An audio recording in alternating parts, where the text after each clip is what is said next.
Halo, bisa didengar suaranya? Bisa, Pak. Pak. Bisa, Pak. Bisa. Bisa, Pak. Bisa. Bisa, Pak. Bisa, Pak. Bisa, Pak. Selamat pagi, bisa didengar suara saya? Selamat pagi, bisa, Pak. Pagi bisa, Selamat Pak. pagi, bisa, Pak. Selamat pagi, bisa, Pak. Bisa, Pak. Selamat pagi, siapa? Baik, benar. Ya, saya. Ya. Selamat pagi, mahasiswa peserta kuliah online ya. Untuk materi matematika ekonomi yang ke-6 ya. Di sini saya membahas teori perilaku produsen dengan menggunakan pendekatan matematika, khususnya terapan fungsi garis lurus, fungsi linier. Nah, karena fungsi linier yang saya gunakan berarti materi ini sama dengan materi 1, 2, 3, 4, 5 dari sisi matematika. Cuma sekarang aplikasinya aja yang berbeda. Nah, berbicara teori perilaku produsen, materi yang dibahas satu terkait dengan fungsi produksi, yang kedua itu terkait dengan biaya produksi, yang ketiga penerimaan perusahaan,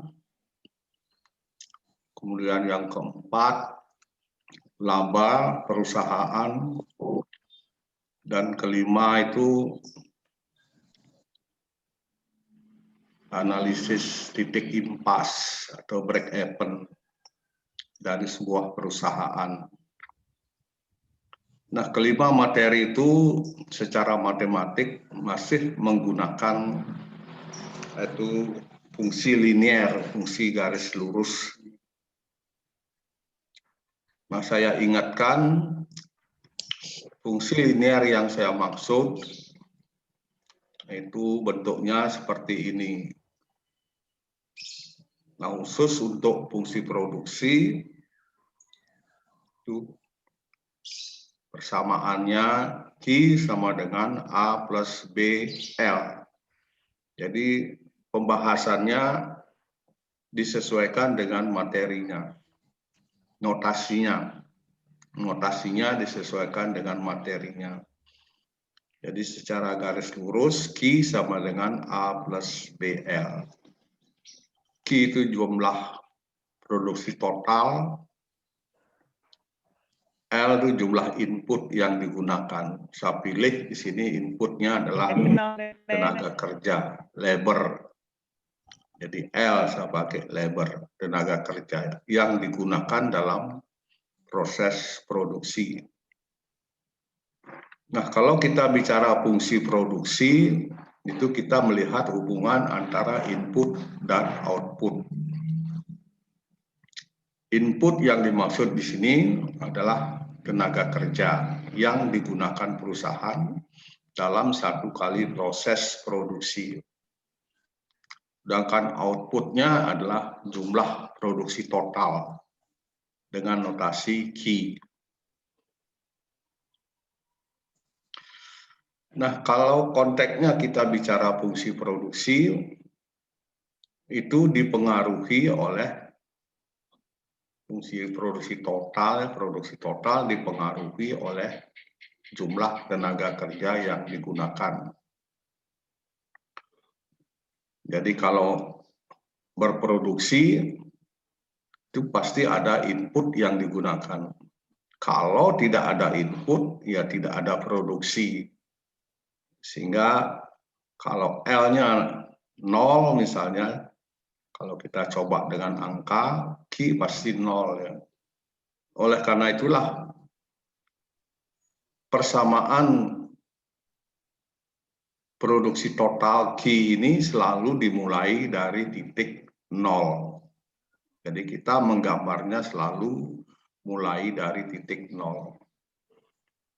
Nah, karena kita menggambar mulai dari titik nol, persamaan garis lurus yang saya sebut tadi, Q sama dengan A plus BL, itu akan menjadi Q sama dengan BL.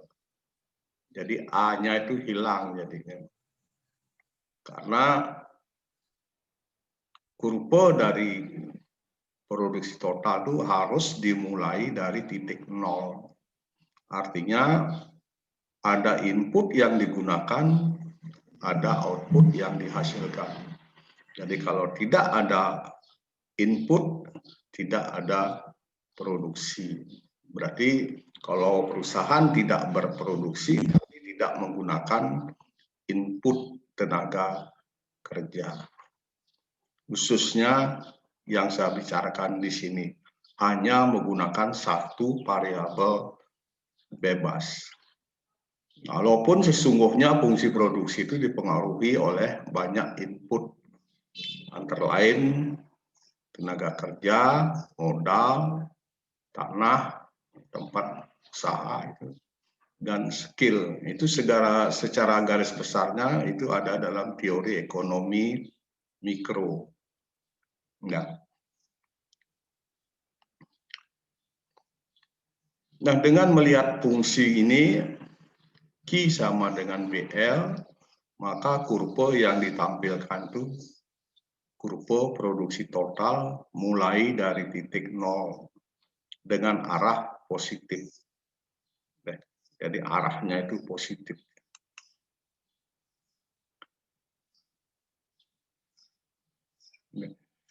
Jadi di sini kalau kita lihat, berarti kita menggunakan sebuah garis lurus, itu minimal lah kalau kita melalui titik, ada dua titik ya, titik A dan titik B minimal untuk kita membuat sebuah garis lurus. Nah, tapi kalau kita punya satu titik, berarti sudutnya yang harus diketahui, koefisien B ini. Jadi koefisien B dari persamaan ini harus diketahui kalau kita hanya punya satu titik. Nah itulah, jadi rumus itu seperti itu. Dari dua titik kita bisa rubah menjadi satu titik dengan syarat sudutnya ini diketahui. Sudutnya itu adalah delta Q per delta L. Ini maaf nih ada coret-coret nih siapa yang merah ini ya. Nah ini tadinya rumusnya dua titik, Q min QA dibagi dengan QB min QA kali L min LA dibagi dengan LB min LA. Jadi kita rubah yang ini sekarang kita gunakan sudutnya. Ya, jadi biar kita ingat rumus-rumus yang digunakan dalam matematika. Jadi kalau dulu lebih cenderung menggunakan dua titik, ada pembaginya, delta Q-nya itu adalah QB min QA, delta L-nya adalah LB min LA gitu. Sekarang dirubah menjadi delta Q per delta L. Nah, ini adalah sudutnya. Nah, dengan cara ini kita bisa mendapatkan fungsi garis lurus untuk kurva produksi total. Jadi tinggal menghitung aja QA-nya berapa, LA-nya berapa, sudutnya berapa, delta Q per delta L berapa, kita dapatkan sebuah garis lurus namanya fungsi produksi. Dan fungsi produksi ini kalau kita lihat ya, misalnya hasilnya seperti ini ya. Nah, jadi Q sama dengan 5L hasil hitung-hitungannya. Jadi kita menggunakan contoh ya. Di A LA-nya 1, di B L2.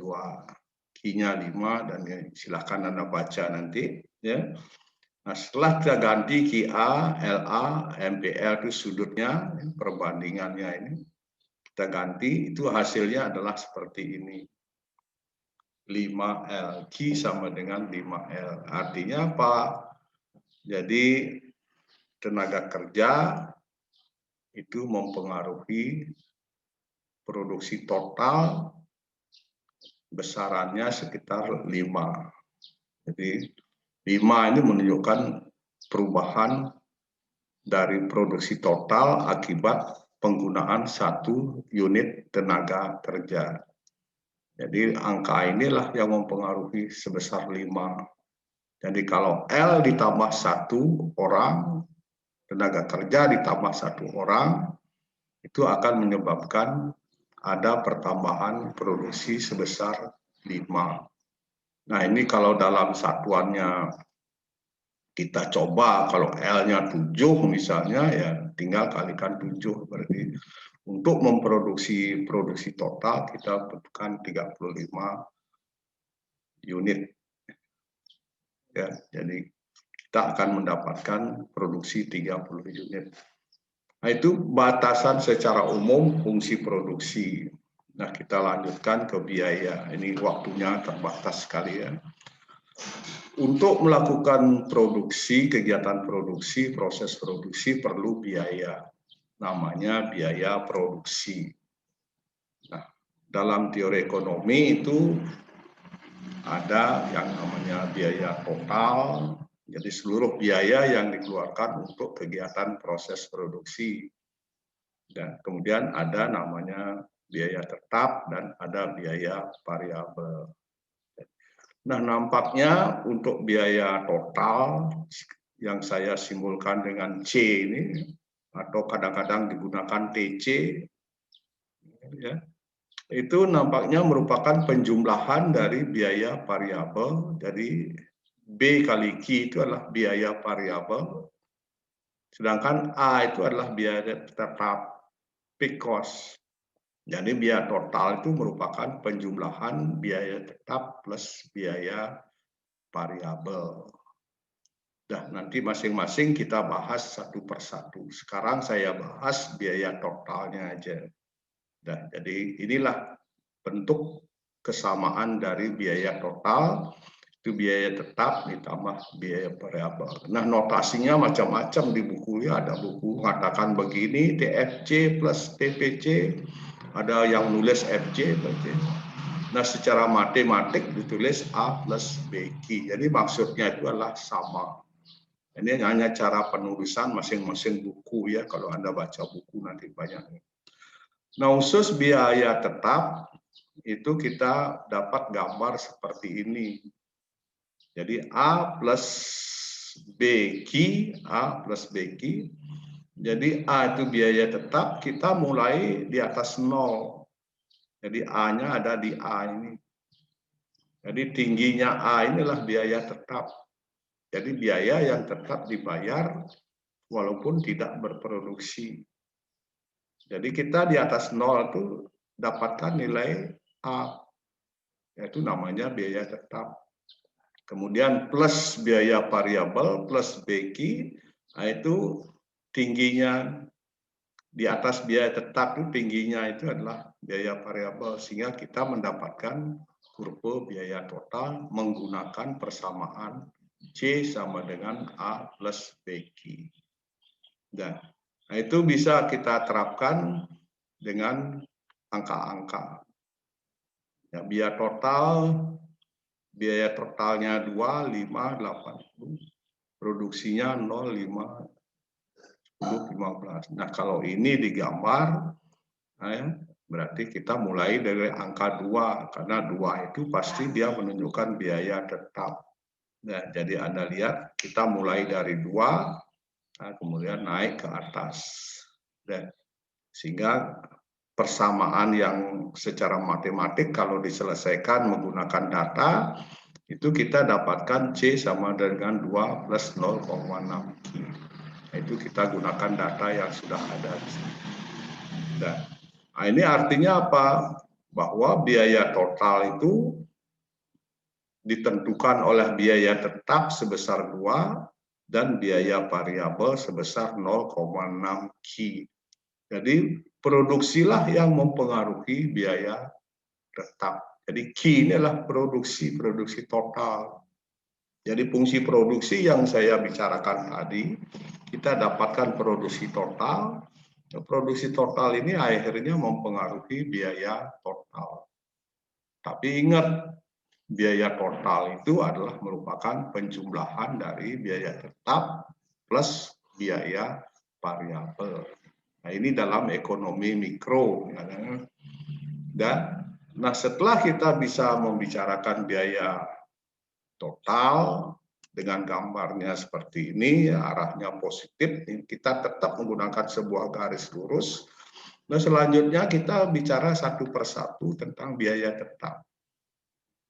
Tadi udah kita katakan 2 itu adalah biaya tetap. Nah, ini jadi kalau kita pakai angka ya ini 2 itu. Jadi biaya tetapnya 2. Jadi gambarnya seperti ini dia. Jadi berapapun jumlah produksi yang dihasilkan, jadi berapapun produksi total dihasilkan, itu biaya tetapnya ya setinggi 2 di A2, di B2 dan seterusnya di mana aja berproduksi tetap jadi. Nah, itu maksud dari yang dihasilkan lewat biaya total. Jadi kita dapatkan biaya total tadi C sama dengan 2 plus 0,6 Q, jadi 2 itu adalah biaya tetap. Nah, ini kalau digambar dalam bentuk garis lurus, itu fungsinya seperti ini. Dan secara teori fungsinya FC itu sama dengan A. Jadi A itu 2 tadi, ya. Jadi makanya digambar lurus, ya. Jadi setinggi A dalam biaya total. Jadi dalam biaya total 2A. Ya, jadi Anda ingat rumusnya, yaitu dalam biaya total, kita sudah kasih rumus tadi, C sama dengan A plus B. Dan A. Dan. Nah, selanjutnya adalah biaya variabel. Ya, jadi biaya variabel. Jadi yang mana biaya variabel setelah biaya tetap, nah ini biaya variabel. Mirip sekali dengan biaya total gambarnya. Tapi ingat, biaya variabel ini mulainya dari 0. Kenapa dari 0? Ya, namanya biaya variabel, biaya yang dikeluarkan sesuai dengan input yang digunakan. Dan jadi kalau input ada digunakan berarti ada variabel, kalau enggak ya enggak. Dan kalau menghasilkan produksi pasti menggunakan biaya variabel. Semakin besar biaya variabel itu searah dengan produksinya. Jadi kalau ingin memproduksi total yang lebih banyak, berarti kita perlu biaya yang lebih banyak, biaya variabel yang lebih banyak. Tapi kalau kita bicara biaya tetap, ya tetap aja. Nah, tapi kalau bicara biaya variabel, bedanya naik. Ya. Semakin banyak produksi dihasilkan, itu biayanya akan naik terus. Dan mirip sekali dengan kurva biaya total. Nanti kita lihat lagi rangkumannya. Nah, ini artinya apa? Biaya variabel itu sangat tergantung kepada jumlah produksi yang dihasilkan. Nah, makanya rumus dari biaya variabel itu adalah BC sama dengan BQ. Jadi tidak ada A-nya. Ya, BQ aja biaya variabel. Jadi sangat tergantung pada Q-nya, jumlah produksi total yang dihasilkan. Semakin banyak produksi total dihasilkan, itu akan mempengaruhi biaya variabel. Jadi biaya variabelnya akan terus naik. Ya. Jadi dari A, kalau ingin memproduksi di B, berarti biaya total dari variabel itu harus naik. Nah, itu biaya variabel. Jadi kita tinggal menggunakan angka-angka sesuai dengan data yang ada. Kalau biaya variabelnya 0, produksi pasti 0. Kalau kita tidak menggunakan tenaga kerja, kan tidak ada output yang dihasilkan. Makanya dia mulainya dari 0, 0, dan seterusnya. Kalau diperbesar produksi, biaya juga naik. Sehingga gambarnya menjadi seperti ini. Dan mulai dari 0 naik ke atas. Semakin banyak produksi dihasilkan, semakin banyak biaya variabel dikeluarkan. Nah, kalau kita rangkum sekarang pembicaraan di atas tadi, ya, biaya produksi, ya, itu terdiri dari biaya total, biaya tetap, dan biaya variabel. Jadi kalau kita jumlah, biaya total itu adalah penjumlahan dari biaya tetap plus biaya variabel. Hasil perhitungannya tadi 2 plus 0,6 Q. Jadi 2 ini adalah biaya tetap, 0,6 Q ini adalah biaya variabel. Jadi hanya biaya variabel yang dipengaruhi oleh produksi total. Sedangkan biaya tetap itu tidak ada Q-nya. Berarti biaya tetap tidak terpengaruh oleh jumlah produksi. Tidak berproduksi, keluar biaya tetap. Berproduksi, tetap juga jumlah biaya tetapnya. Nah, itu makanya namanya biaya tetap. Nah, ini kalau kita rangkum seluruh materi tadi, ya, biaya tetap, biaya total, dan biaya variabel, dan produksi total, nah, inilah contoh kasusnya. Jadi kita gabung teori produksi tadi, fungsi produksi, ini ya, dengan biaya. Nah, jadi kalau kita gambar jadi satu, nah inilah jadinya. Biaya tetapnya 2, di 2 mulai yang hitam ini. Biaya variabelnya adalah yang merah ini.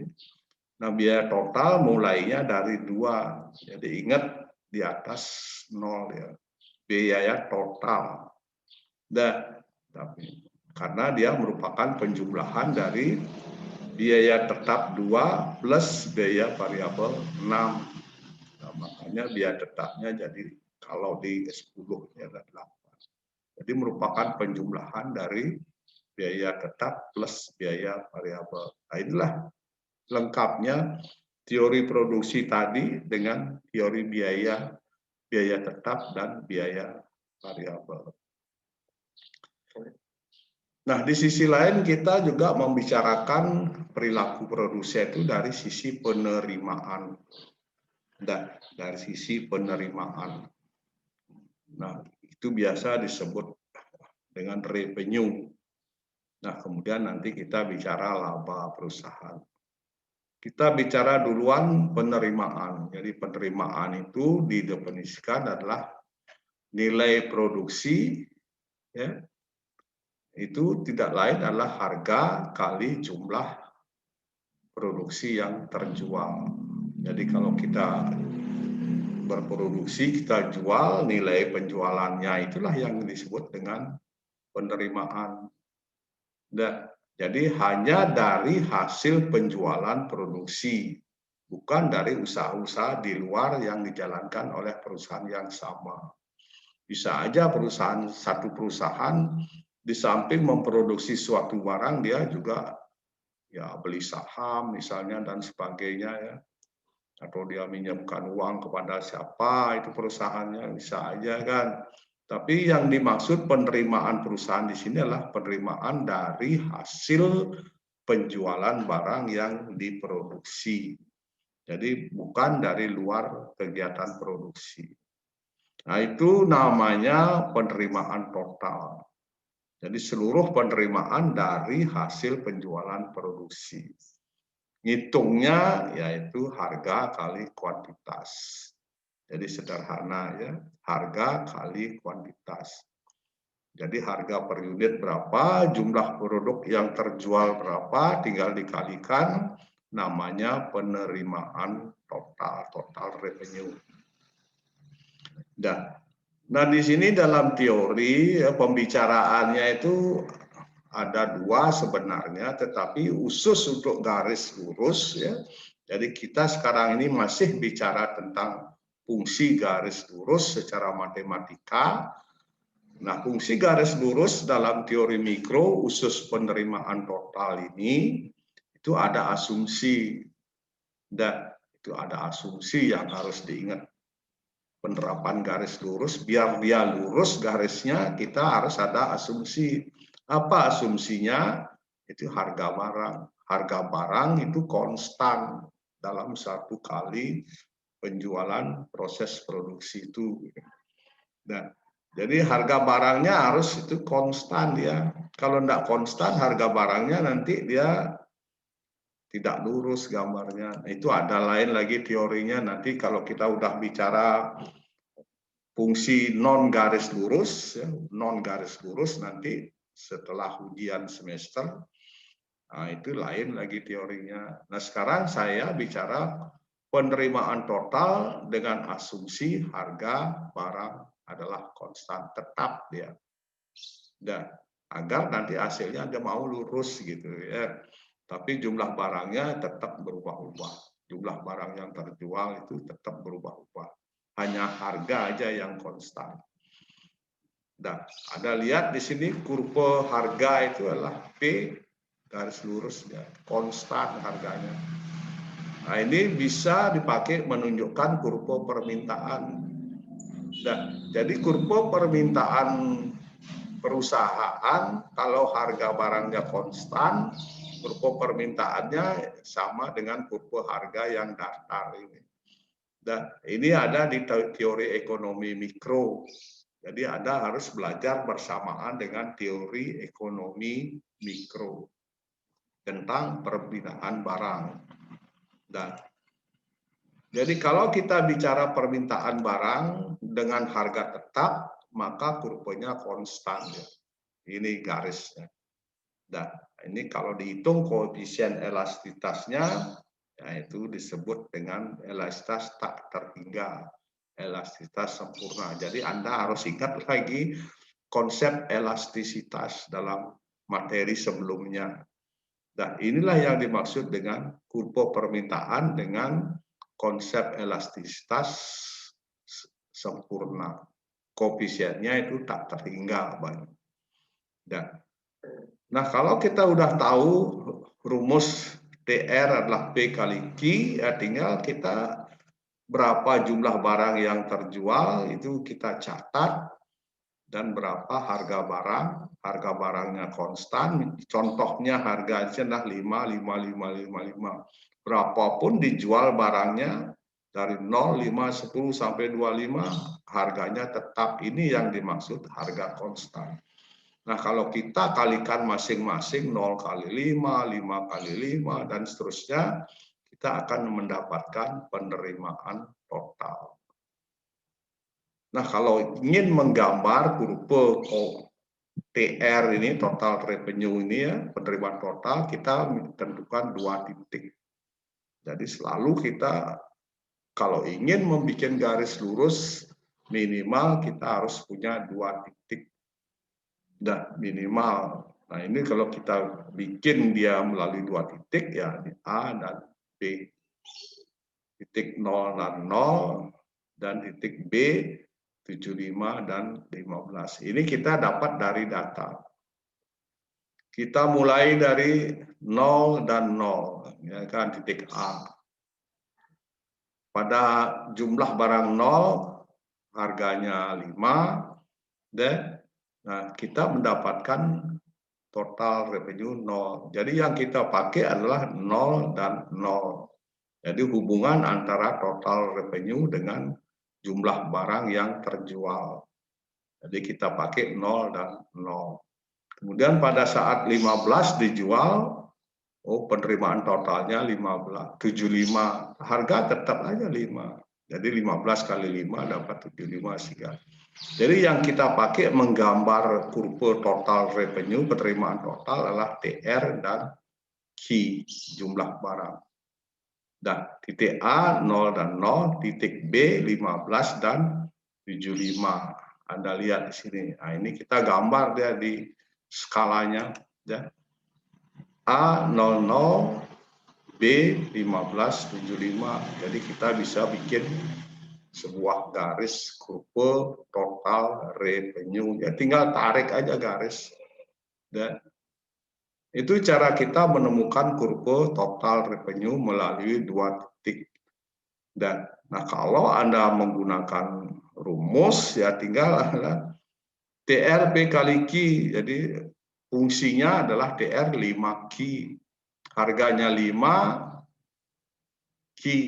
Ya kan? PQ berarti harganya diganti jadi 5 Q. Nah, kalau A-nya 00 berarti Q-nya 0. Ya, kalau kita pakai Q 0 maka TR-nya jadi 6. 0 ya, 0 kali 5 ya 0. Tapi kalau Q-nya kita pakai 15, jadi 15 kali 5 berarti TR-nya jadi 75. Jadi sesuai dengan yang ada di tabel tadi. Jadi kita punya tabel data ini A00 B1575. Kalau kita masukkan ke fungsi 5 TR 5Q juga sama. Pada saat Q 0 ya TR-nya 0. Pada saat Q-nya 15, TR-nya 75. Yaitu cara kita membuktikan data yang kita miliki dan fungsi yang kita miliki itu harus sama hasilnya kalau diterapkan di matematika. Nah, dari dua kurva yang terakhir yang kita dapatkan, tadi kita udah dapatkan kurva total cost ya TC atau C. Sekarang kita mendapatkan kurva total revenue. Masing-masing fungsinya juga sudah didapat. Nah, jadi kita gabung sekarang dipakai menghitung profit laba. Jadi profit itu adalah atau laba itu adalah selisih antara penerimaan total dengan biaya total. Kita tinggal cari selisihnya aja. Ya. TR-nya kita tahu P kali Q. TC-nya kita tahu dalam teori garis lurus tadi A plus BQ. Ini kan dalam teorinya seperti ini. Jadi tinggal ganti aja PQ dikurangi DC A plus BQ. Jadi ada variabel Q, ada variabel Q. Kita gabung sehingga kita mendapatkan persamaan laba. Ini namanya persamaan laba. Nah, untuk penyederhanaan P min B ini kita umpamakan dengan B bintang. Sehingga kelihatan kembali laba itu adalah min A plus B bintang Q. Jadi persis dengan persamaan garis lurus. Ya kan? Jadi garis lurus kan tadi A plus B Q. Sekarang bedanya min A plus B Q kalau kita bicara laba. Dan kenapa bisa min A, kenapa B bintang? Ya karena prosesnya TR min TC. TR P kali Q, TC A plus BQ. Karena dikurangi, dia menjadi V sama dengan min A plus B min B kali Q. Penyederhanaan aja. Ya, biar kelihatan lebih gampang, mudah. Kita umpamakan dengan B bintang, sehingga menjadi min A plus B. Inilah fungsi laba dalam bentuk garis lurus. Jadi kita tetap memakai garis lurus. Jadi dari materi awal sampai yang terakhir tetap kita pakai garis lurus. Nah, kalau garis lurus ini kita gambar dalam bentuk kurva, namanya kurva laba. Dan kurva laba itu ya seperti ini, mulai dari min A, karena ada negatifnya A ya dalam fungsi, ini kan fungsinya min A. Ya. Jadi mulainya ya di bawah 0 ya, min A. Ya. Kemudian plus B bintang Q, berarti dia positif arahnya. Jadi naik dia ke arah terus naik. Nah, jadi sudutnya ini sudut B ini sudutnya. Nah, sehingga kita dapatlah sebuah kurva namanya kurva laba. Jadi ingat gambarnya sesuai dengan persamaannya. Ya, persamaannya min A plus B bintang Q. Jadi minnya itu ada di bawah 0. Mulainya di bawah 0. Ini karena ada min. Tarik garis ke atas. Dan inilah namanya kurva laba. Bisa dicoba dari persamaan ini. Dan jadi itu.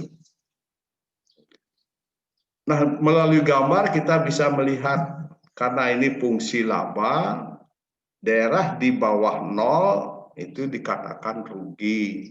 Jadi perusahaan memperoleh kerugian kalau berproduksi di bawah QE. Ini namanya keseimbangan perusahaan atau disebut dengan break even point, titik impas. Tidak untung, tidak rugi. Di atas QE, ke atas kemari, barulah perusahaan itu mendapat laba. Nah, jadi keuntungannya diperoleh kalau dia berproduksi di atas titik impas. Jadi titik impas ini sangat berguna bagi manajer untuk melihat kegiatan usahanya, apa sudah dapat untung positif atau rugi. Gitu. Dan jadi kita perlu fungsi laba ini. Jadi inilah yang kita sebut sebagai keseimbangan produsen. Jadi perilaku produsen itulah pasti tujuannya mencari laba. Jadi dengan menghitung BEP, break even point, titik impas, maka kita tahu posisi